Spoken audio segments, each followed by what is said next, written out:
aí, pessoal, tudo bem? Professor Paulo Gereba de História. Nossa aula de hoje, nós iremos analisar uma das principais fases da história do Império Brasileiro, da história da monarquia brasileira. A última fase, o Segundo Império, ou Segundo Reinado. Porque a história da monarquia brasileira, ela perpassa, no primeiro momento, pelo chamado Primeiro Reinado. No segundo momento, que é a segunda fase, o período regencial. E a terceira e última fase é o Segundo Império, o Segundo Reinado, que vai de 1840 a 1889. Inclusive, é muito importante que nós tomemos cuidado ao analisar esse momento histórico e compararmos com uma obra de ficção que está passando nesse exato momento na televisão aberta brasileira. A novela da Rede Globo, chamada Nos Tempos do Imperador. A gente sempre ouve os alunos comentando determinadas cenas, determinadas falas da novela. E é preciso observar que na novela você está diante de uma obra de ficção. Mas apesar de ser uma obra de ficção, por detrás dela existem roteiristas, produtores, diretores, pesquisadores. Então, por detrás de uma obra dessa, nós podemos ter ou ausências ou permanências de determinadas questões que perpassaram durante o Império. Então, é sempre bom nós analisarmos o momento histórico a partir de leituras, evidentemente, onde se possa observar os fatos históricos, os acontecimentos, e a partir daí as análises que estão sendo feitas em relação a eles. Ok? Muito bem. Nós temos aqui, na verdade, um Segundo Império, onde nós dividimos esse Segundo Império, esse Segundo Reinado, em 3 momentos. No primeiro momento, nós vamos falar sobre a consolidação dele, aqui nos anos de 1840, 1850. Nós vamos, no segundo momento, falar do apogeu dele, um momento do auge dele, ali na década de 1850, 1860, e também iremos falar do declínio dele, do colapso dele, da sua queda, da sua eventual queda, por volta ali da década de 1870, 1880. Ok? Analisando esse momento de consolidação desse império, desse Segundo Reinado, é preciso se analisar 2 aspectos muito importantes nesse processo de construção e consolidação do Segundo Império Brasileiro. Primeiro é a política interna. Como vai se organizar a política interna dentro do Estado brasileiro? Observe que Dom Pedro II, quando ele chega ao poder, ele chega a partir de um golpe. Um golpe que vai antecipar o seu poder, em 1840, que é o golpe da maioridade. Um golpe que foi pensado por grupos liberais, mas que teve o apoio de grupos conservadores. Um golpe cuja necessidade foi o quê? A partir de uma centralização do poder do imperador, se garantir uma estabilidade para o país. Ou seja, os principais articuladores, os principais defensores do golpe da maioridade, que coloca Dom Pedro II no poder com menos de 18 anos, ele tinha menoridade, que coloca Dom Pedro II no poder, ainda na menoridade, os articuladores do golpe pensam no golpe como uma forma de, a partir de um centralismo, de uma centralização no poder monárquico, nas mãos do imperador, se conseguir uma estabilidade para o país. E aí é preciso observar que é fundamental para consolidar essa centralização do poder nas mãos de Dom Pedro, é fundamental se temos alguns elementos. O imperador, ele utilizou determinados elementos como uma forma de centralizar o poder em suas mãos. Alguns deles já estavam até ali presentes. Né? Por exemplo, é o caso do poder moderador. O poder moderador já estava ali presente. Durante o período regencial, ele não foi exercido. Mas no período regencial, nós tivemos uma reforma constitucional, que foi o ato adicional, de 1834, onde o ato adicional, ele falava que o poder moderador, ele voltaria a existir a partir do momento que nós tivéssemos um poder imperial funcionando no país. E nós teremos a partir de 1840. Dom Pedro II representa esse poder imperial. Então ele pode utilizar o poder moderador, que é um poder que favorece o seu centralismo político. Ele pode também utilizar uma lei feita pelos conservadores, no final do período regencial. Os conservadores fizeram uma lei que ela tirou a autonomia das províncias brasileiras. A lei interpretativa de 1840. Então essa lei, que já estava presente antes mesmo do golpe da maioridade, Dom Pedro aproveita a lei interpretativa de 1840 para centralizar o seu poder. Como também Dom Pedro, ele vai instituir mecanismos para centralizar o seu poder. Como é o caso, por exemplo, do parlamentarismo às avessas, que ele vai implantar no país. Ele implanta um parlamentarismo totalmente contrário, daí o termo às avessas, do parlamentarismo que nós iremos nos inspirar. Porque o parlamentarismo que Dom Pedro se inspira é no parlamentarismo britânico. Mas o nosso parlamentarismo ele é totalmente diferente. Haja vista, por exemplo, enquanto no parlamentarismo britânico o parlamento é que elege o primeiro-ministro, no nosso parlamentarismo é o imperador que criou o cargo de primeiro-ministro, que foi o presidente do Conselho de Ministros. Ele é que criou. Então, ele usa uma estrutura de parlamentarismo como uma forma de reforçar o seu poder. Ele vai também, a partir dessa centralização, observa-se que o imperador ele está buscando o quê? Uma estabilidade. E essa estabilidade, que vai ser importante para a consolidação desse império e até para o apogeu dele, essa estabilidade, ela viria, por exemplo, com o Ministério da Conciliação. Com o ministério onde ele colocou liberais e conservadores, pela primeira vez. Liberais e conservadores formando um mesmo ministério. E que a partir da formação desse ministério, ele teria conseguido uma estabilidade no país. Apesar de sabermos que o Ministério da Conciliação, ele não evitou disputas entre liberais e conservadores pelo cargo de presidente do Conselho de Ministros.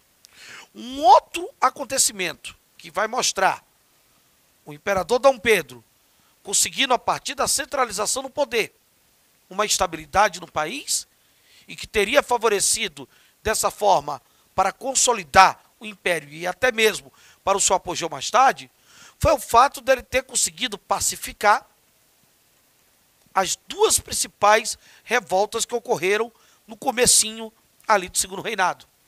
A Farroupilha, que é uma revolta que vem desde o período regencial, que ele conseguiu negociar o final da Farroupilha, inclusive anistiando todos aqueles farrapos que participaram do movimento e até incorporando o exército dos farrapos ao futuro exército brasileiro.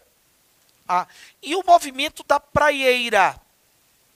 O movimento da Praieira em Pernambuco, que foi um movimento que estourou, iniciou-se bem aqui no Segundo Reinado. Foi um movimento que teve ali um caráter progressista, que se inspirou no socialismo utópico, se inspira no socialismo utópico, um movimento liderado ali pelo grupo do Partido da Praia, um movimento que lutou contra o centralismo político, principalmente da família Cavalcante, e um movimento que foi duramente reprimido pelo imperador. O imperador conseguiu reprimir o movimento. Então, o fato dele ter conseguido pacificar a Farroupilha e a Praieira, isso garantiria para o imperador a estabilidade do país. Pelo menos é o que defende alguns estudiosos. Beleza? Mas é preciso observar que nesse momento de consolidação do Segundo Império, nesse momento que nós temos aí o Brasil na década de 1850 indo para o apogeu, nesse momento nós temos uma política externa conflituosa. A política externa brasileira, no Segundo Império, no Segundo Reinado, ela foi uma política externa conflituosa. Nós tivemos, por exemplo, conflitos diplomáticos com a Inglaterra, que levou até a ruptura das relações diplomáticas. É a famosa questão Krischer, tá? A famosa questão Krischer. Nós tivemos também o Brasil se envolvendo, o Brasil do Segundo Império, o Brasil do imperador Dom Pedro II, se envolvendo em disputas de poder, em conflitos com o Uruguai, com a Argentina e principalmente com o Paraguai. É o caso da Guerra do Paraguai. O Brasil buscando na Bacia do Prata o livre comércio, mas ao mesmo tempo buscando uma hegemonia, buscando se transformar em uma potência hegemônica, principalmente quando se tem na Guerra do Paraguai. Evidente que a Guerra do Paraguai se tem motivos como, por exemplo, o Brasil alegando que o Paraguai teria conquistado territórios, invadido territórios do Mato Grosso, e isso levaria o Brasil à guerra contra o Paraguai.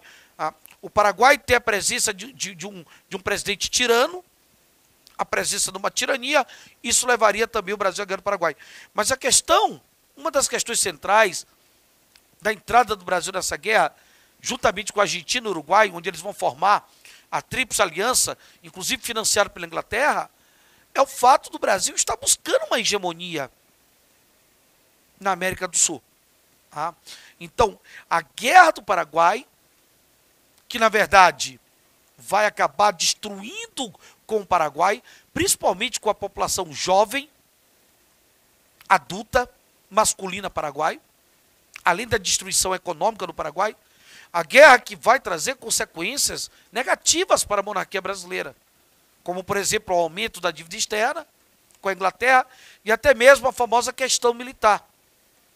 Os militares brasileiros que participaram da Guerra do Paraguai vão voltar mais conscientes, mais politizados e vão exigir uma participação dentro do Estado brasileiro, o que vai acabar gerando a famosa questão militar, onde o exército ele vai romper com o império. Isso, no final do século XIX, vai ser uma das questões que contribui para a queda, para o declínio do Segundo Império e da monarquia brasileira. Ok? Então está aqui o processo de consolidação. Entretanto, o momento desse apogeu, o momento dessa Pax, o momento do auge, né, principalmente ali nos anos de 1850, 1860, onde ele teria o Ministério da Conciliação, a pacificação dos movimentos como a Farroupilha Praieira, mas é preciso observar que essa Pax, ela também estaria presente com o equilíbrio da balança comercial brasileira. Ele teria conseguido o apogeu do Segundo Império no momento em que ele buscou um equilíbrio da balança comercial. E isso com as exportações do café. Com as exportações do café. O café, principalmente da região do Oeste Paulista. Foi lá que ele se destacou. Um café que começou a se desenvolver no Vale do Paraíba, mas que por conta de uma mentalidade burguesa dos barões do café, por conta da presença de serviços ferroviário e portuário, como o Porto de Santos, por conta da utilização da mão de obra de imigrantes europeus nas áreas de cafezais, seja com o sistema de parceria, que não deu certo, e o sistema de colonato, nós temos, na verdade, o café chegando no Oeste Paulista.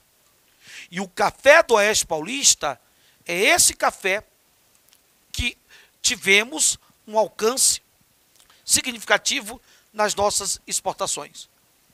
Foi esse café do Oeste Paulista que trouxe resultados significativos para a economia brasileira, que teria basicamente se alcançado uma balança comercial favorável com o café. Até então o Brasil vinha em um desgaste de crise econômica, ok? E esse desgaste, evidentemente, por conta da falência de produtos como algodão, como açúcar, o arroz e o café do Vale do Paraíba, é um café que irá alcançar resultados satisfatórios. Mas tome cuidado no Oeste Paulista. O Oeste Paulista, que ali nós teremos esses barões do café organizando o movimento republicano. Eles irão organizar o movimento republicano.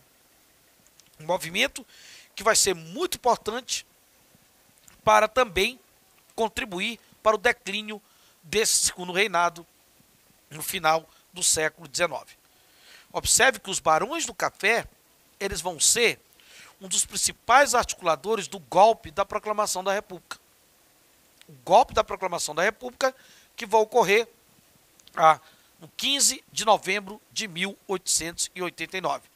E esses barões do café, essa burguesia cafeeira, do Oeste Paulista, ela que organizou o movimento republicano, através do chamado PRP, Partido Republicano Paulista, eles vão ser um dos principais articuladores desse golpe da Proclamação da República, que vai levar ao declínio, ao fim do segundo reinado e da monarquia brasileira.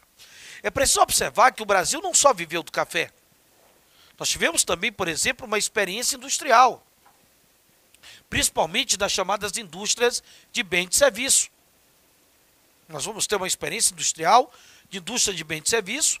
Isso, na medida que essas indústrias de bem de serviço, elas foram favorecidas pelo quê? Pela presença do Mauá, o senhor Irineu Evangelista, barão de Mauá, que foi um dos grandes fomentadores, um dos grandes incentivadores dessa experiência industrial que nós tivemos no país. A Lei Eusébio de Queiroz, que proibiu o tráfico negreiro internacional. Essa lei favoreceu também, na medida que boa parte do dinheiro do tráfico vai ser destinado para essa experiência industrial. E a tarifa Alves Branco, que ela teve um certo caráter protecionista. Ela também teria favorecido uma experiência industrial. Porém, nós tivemos uma lei de terras, né? Olha só, no momento que o país estaria passando por esse momento de consolidação, de apogeu, nós temos o imperador instituindo a lei de terra de 1850, que é uma lei que vai dificultar o que futuros imigrantes e até mesmo futuros ex-escravos possam adquirir terras livres ou devolutas no Brasil, ok? E aí, galerinha, nós temos a questão do declínio do império, a decadência do império. E três questões foram fundamentais para o processo de declínio desse império.